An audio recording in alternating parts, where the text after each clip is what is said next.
Hey guys, my name is Kirsty and welcome to another video. I thought that I would start doing TBR videos just to give you guys a look into what I'm going to be reading in the next month. I do like a weekly TBR thing in my readathon videos. You know, you can kind of see what I'm reading there, but sometimes I'm kind of like a spur in the moment reader where I'll have a set plan on what to read during the month because obviously I need to follow my blog schedule. And then I'll be like, oh, well actually, I think I'm going to read this book now instead of this one, so I end up verging off the plan. But I thought I'd do like a rough TBR pile for next month. So this isn't going to include audiobooks because I don't know what audiobooks I'm going to be in the mood for. And guys, I won't be including synopses for any of these books because I don't know what these books are about. So I can't give you that information on what they're about because I haven't read them yet. The first few are for university because I have to read loads and loads of books for university. So those are the priority right now. So the first one that I have to read for uni is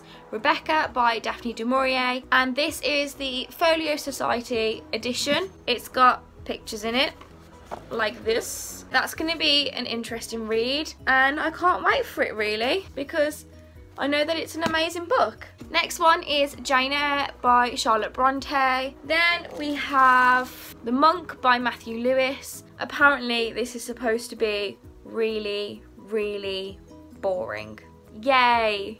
Can't wait to read this because everyone that I've spoken to has said that it's really kind of slow and it drags and the story isn't that good and the writing is just rubbish. So this is going to be fun. Then we have The Castles of Athlin and Dunbayne by Anne Radcliffe, and this is only short so it shouldn't take me that long. I've got to read this very soon actually, so I might even have to read this in September. And then we have The Vampire and Other Tales of Macabre by John Polidori. I don't know whether I have to read the whole book or just The Vampire. I'm not sure because it's like short stories in here. So I don't know, I might give the whole book a read and then I can say, oh look, I read the whole thing, please give me extra marks, please. Just, yeah. And then I don't have to read the entirety of this, I just have to read the short story, which is The Yellow Wallpaper, and that is by Charlotte Perkins Stetson. It's just about 20 pages long and it's in this like Gothic Tales anthology. And the last book that I've got to read for university is The Little Stranger by Sarah Waters. I read Affinity by Sarah Waters last year for uni and I absolutely loved it. I can't wait to read her other books and see what they're like. Those are my uni books I need to read. I have already read a couple, so I haven't included them on this list. The next books on my list are just some creepy thriller horror reads that I thought I would read at the end of September, so just to get me in the Halloween mood. I'm not normally a mood reader. Like, I don't normally read Halloween books around Halloween and I don't normally read contemporaries over summer, but I do have a lot of creepy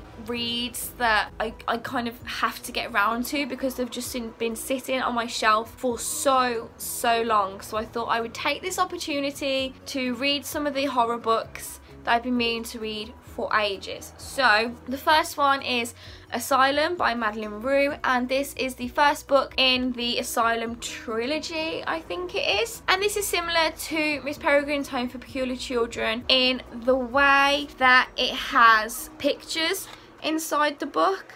So it's not like Miss Peregrine's in the whole kind of story aspect, but it does have pictures accompanying the story. It's about a boy who goes to a new prep school, I think it is, and he discovers that it used to be like an old asylum, and him and his friends explore and come across weird things. So this looks amazing and I've been meaning to read this for a couple of years now. Finally, hopefully I can get round to it. So that's the first one. Second one is Hex, and this is by Thomas Old Huvelt. I remember the blurb from when I actually brought it, and from what I can gather it's about this town and there's this woman walking around this town with her eyes and mouth sewn shut, and that is all I can remember from the blurb. And then there's something about a group of kids who they put cameras in their town so they can show the world what spookiness actually goes on in their town, and yeah, stuff like that. And then there's loads of trouble. So that's what this is about. The thing that drew me towards this book was the woman who's walking around with her mouth like sewn up.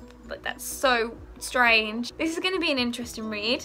The penultimate book that I want to get around to in October is The Unbecoming of Mara Dyer by Michelle Hodgkin. Loads of people have said that the first book is amazing, the second book is okay, and the third book is awful. I kind of want to give the trilogy a go and see what I think. Apparently it's really creepy, and there's the new book of The Unbecoming of Noah Shaw that's coming out soon. I kind of want to read the trilogy and then I can end up reading the Noah Shaw book when that comes out. So I only have the first one, I don't have all three, but this one seems really interesting. She wakes up in hospital and she has no idea what's going on. And the last book that I want to get around to in October is Horror Store by Grady Hendrix. I have been meaning to read this for absolutely ages, and this is a horror story that's set in like an alternate version of IKEA. I just can't get over how amazing that idea is, and it even has like pictures like this that like you have the buildings, and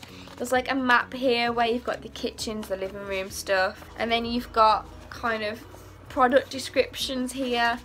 So it's an alternate version of IKEA, and it's just absolutely amazing. And Grady Hendrix actually has another book out called My Best Friend's Exorcism, and I brought that a couple of weeks ago, and I do really want to read that, but unfortunately I don't want to be really adventurous in my October TBR. I don't want to push myself too much, because at the end of the day my university books are the main priority, and I know they're going to take a little bit longer to read than, you know, how fast I normally would. So I need to make sure that all the information on the uni books is sinking in, that I'm getting it. Those are the books that I am planning to read in October. So there's quite a lot. I don't know whether I'm going to get around to finishing them all because I've been a bit adventurous. The list could change, it could stay the same, I don't know, but yeah, that's kind of like a rough idea of what I'm going to be reading. And you can follow all of that when I do my weekly readathon vlogs, so you can like see me give updates from when I've read one, when I'm starting one, what I thought about it. That's it for my October TBR video. It's the first TBR video that I've actually done, so let me know what you thought about it and give me tips on how I could improve and what